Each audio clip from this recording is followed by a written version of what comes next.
Do you remember the last time you had an Appletini? I'm guessing it was probably quite a while ago, right? Well, I reckon in 2025, it is time for an Appletini comeback. So today, I'm going to showcase my modern take on this nostalgic classic and hopefully turn it into a cocktail that you're going to crave in 2025. Hey there, my name's Steve the Barman and I help UK pubs and bars put fresh twists on favourite cocktails to help them make more money. But of course, all you home bartenders, you could all play along as well. Now, the Appletini was a huge cocktail in the 1990s and 2000s. It became one of the must-have cocktails on any bar menu. But in recent years, it has died a death. Now, I do have my theories as to why. Whether I'm right or wrong or not, I don't know. My theory is that in its heyday, it was a pretty simple cocktail, like a decent vodka, pressed apple juice, a little bit of lemon juice, and a little bit of sugar. However, I think the birth of a product called apple sours and their big, huge marketing spend, it was a kind of a disco green in colour, very low in ABV, but very high in E numbers, obviously, just became synonymous with the Apple Martini.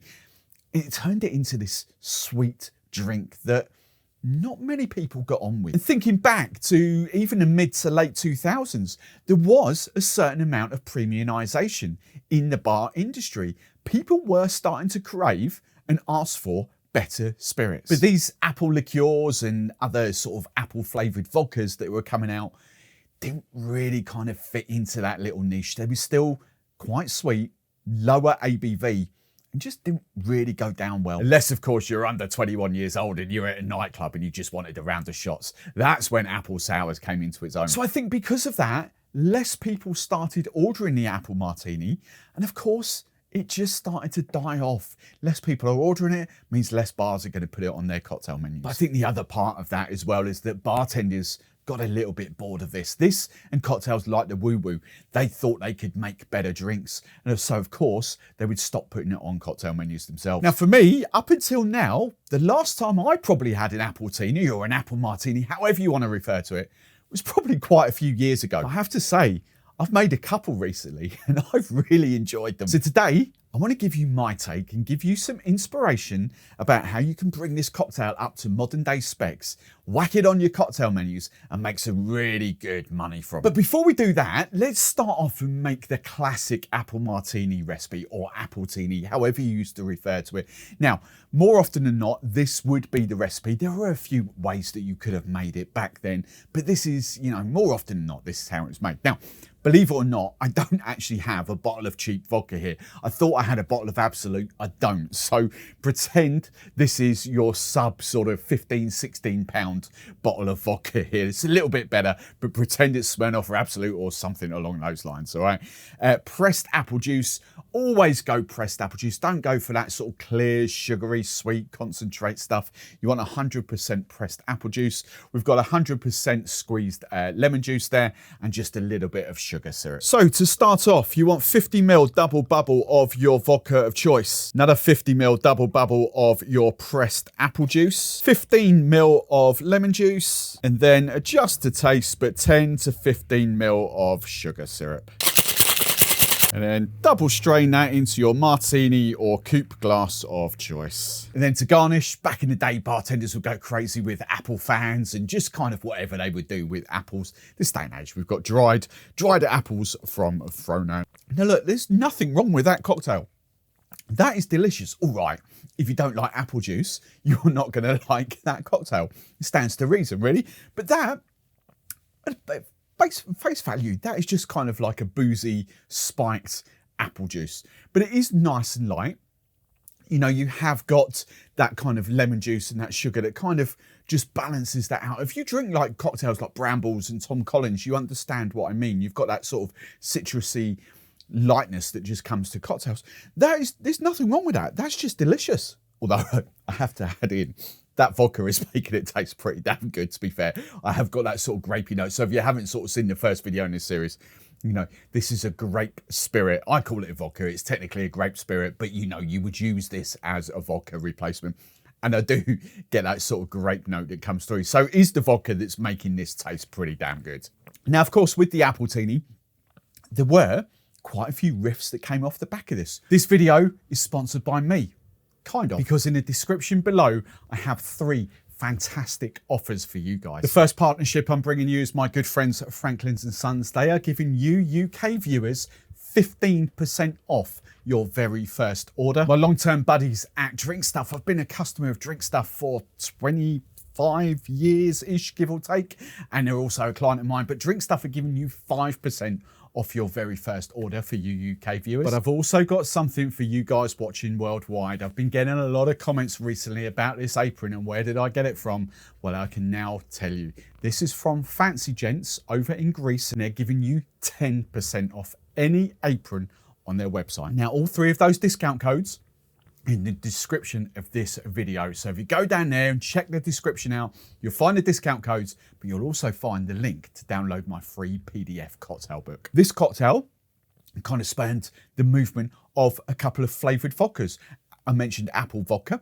We had salted caramel vodkas coming to the market. We also had toffee apple vodkas coming to the market, which worked very, very well, especially in the autumn and winter in this drink. As I've already mentioned, apple sours came out. It exploded in the UK and became synonymous with this. This was obviously a big riff on this drink. And sometimes when bars were using products like apple sours or other apple liqueurs, actually they wouldn't even use the apple juice. So it became a very booze forward cocktail. Apple juice kind of died off a little bit in the bar industry. So the actual cocktail went from this juice forward cocktail to a really booze forward cocktail. And again, that might have put a few people off. And of course, other riffs, you know, just take this brand, Corsten Press. They've got, I think, 4 other flavours of apple juice here in the UK. They've been around quite a while. They weren't the first to market. There was plenty of other sort of pressed apple juices on the market. But just take this brand, you've got apple and elderflower, apple and rhubarb, apple and ginger. If you swapped any of those in for this cocktail, you would make kind of a very different apple martini, but also a really good apple martini. Apple and elderflower is going to work phenomenally in there. Apple and ginger, apple and rhubarb, they're all going to work really well. But I think the demise is down to what I said earlier. It became, bartenders would start using too much sugar. It became a sweeter drink, even if they were using apple sours, and it just fell out of favour. So if we want to bring this cocktail back, I think we have to do something slightly different, but without taking it too far away from what it originally was. I think presentation comes down to that. And I think we just need to give it a little bit more depth of flavour. Not too much. Obviously, you don't want to detract from what it is, an Appletini, an apple martini, an apple forward cocktail. But you just need to kind of give it a subtle nuance, just to kind of the customer, the drinker go, ooh, I like that. What's that? Now, remember my golden rule. As I always say, my recipes are for inspiration, not necessarily here to sort of say, this is how you serve it. Okay. So I always take, you know, my recipes and want you to interpret them how you would do. So let's start off down here. Now, obviously, I've used a pretty decent vodka in the first place. So I'm going Dutch Barn for this, but I have to say a grape spirit and unaged brandy works very, very well. That is a banger in its own right. So just pretend I'm upgrading from Absolute or Smirnoff or something at the time. Now, the Dutch Barn, I've mentioned it a couple of times in this vodka series, it is distilled from apples at the base of it. It's not an apple flavoured vodka. It is still a neutralish vodka, but you have got those nuances of apple in the background. It's perfect for this. Now, second ingredient, Calvados. Calvados did get used quite a lot in an Appletini, but I would say London or big city centric and kind of your top end cocktail bars, hotel bars. It probably wasn't used in your average high street bar in your local towns and villages and anywhere like that. So Calvados is a lot more easily accessible these days. You can get it anywhere. Every wholesaler will kind of sell a Calvados or apple brandy. If you're thinking here in the UK, Calvados is GI, so it's Normandy in France. Anywhere else, it becomes an apple brandy. And we've got some cracking apple brandies here in the UK.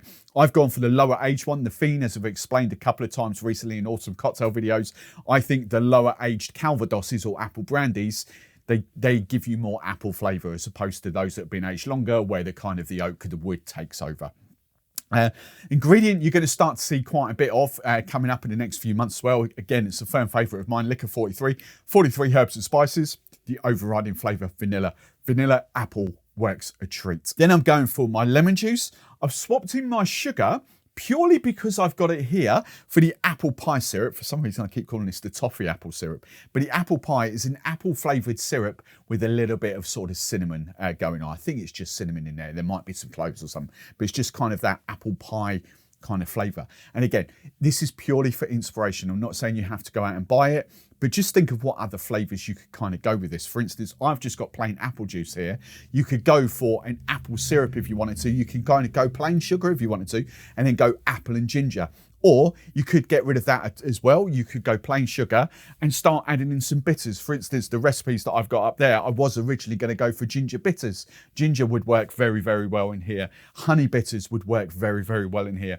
There was another one that I was going to do. Tiki bitters. I was going to do chocolate and apple. It kind of works, especially with the vanilla there. So there's loads of ways you can kind of go with the Appletini without detracting from this apple forward cocktail. And as I said just before I started, presentation I think is a key thing here as well. So what I'm actually going to do is just add a few drops of these foamers just to give it a nice white frothy head, because I'm going to do something a little bit interesting with the garnish. So we're going to do a split base of the spirits. We're going to do 25ml of the Dutch Barn vodka and 25ml of your Calvados or apple brandy, 15ml of your Licor 43. I flipping love this stuff. Going in my rum journey, I didn't really get a chance to use it that much, but going into a normal cocktail journey, I would rock this out so much. It is a cracking liqueur. Absolutely love that. Then 15ml of your lemon juice, 10 to 15ml of the apple pie syrup, 50ml double bubble of the pressed apple juice. And remember, if you are going for bitters like this, especially this brand, you know, 6 to 8 drops or 6 to 10 drops. 10 drops at list price on Drinkstuff is going to be 15p. But a lot of you bars, pubs and bars can get trade accounts with Drinkstuff and it will work out a little bit cheaper. And for flavour enhancers like this, without going down the whole liqueur or syrup route, I think that is a really cheap addition to your cocktail. And just finish off with 6 drops of these magic foamers.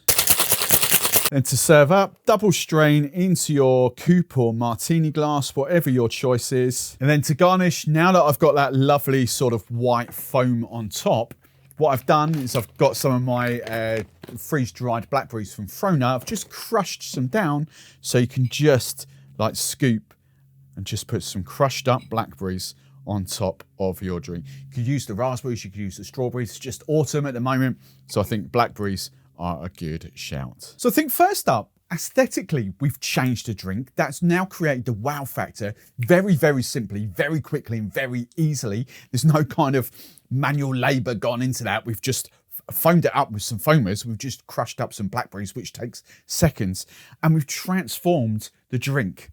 Okay, it's gone from this flat drink to now this frothy thing. And that's going to turn heads if it's going through a bar or a restaurant or whatever on a tray. It's going to turn heads if people see it at the bar. That's the first thing. That's the important thing with any cocktail. Secondly, it tastes absolutely fantastic. It's still not sweet by any stretch of the imagination. It's still got that lovely balanced citrusy lightness to it. It's still a light cocktail. It's not cloying or sickly sweet or anything like that. It's quite healthy in booze. You get this lovely vanilla flavour that comes through from the Licor 43. But you've also got that little depth of character in there as well. The Calvados adds even a more depth of apple that just comes through this cocktail. You know, it's not a million miles away from the original, but it's just slightly more complex without going down the mixology route and just tastes a damn sight better. This is fantastic. Being completely honest, do I get the sort of apple pie-ness that comes through in there? I don't get the cinnamon or that sort of that spice note that I would get traditionally from this. I think the other ingredient, especially that Licor 43, is overriding, but with 10ml of this in this drink, I dare say there is a certain level of it adding to the drink. So it will be interesting to try this without, but I genuinely wouldn't change that recipe. I really wouldn't. If you're kind of not going to use that, then I perhaps would go like the ginger bitters route or something like that to kind of give it. But especially that Licor 43, those herbs and spices in that Licor 43. Honestly, this is a fantastic riff. So what I want you guys to do now, share your experiences of the Appletini in the comments below. When was the last time you had one? What did you think of it? Would you like to reinvent it? And then if you do make the Appletini, as I always say, take some photos, upload it to Instagram, and then tag me at Steve the Barman. And I'd love to share some of your creations on my stories. If you haven't done so already, make sure you subscribe to my channel so you don't miss any of my future videos. Don't forget the link to download my free PDF right at the top of the description. If you want another vodka cocktail video, and dive into that one right there.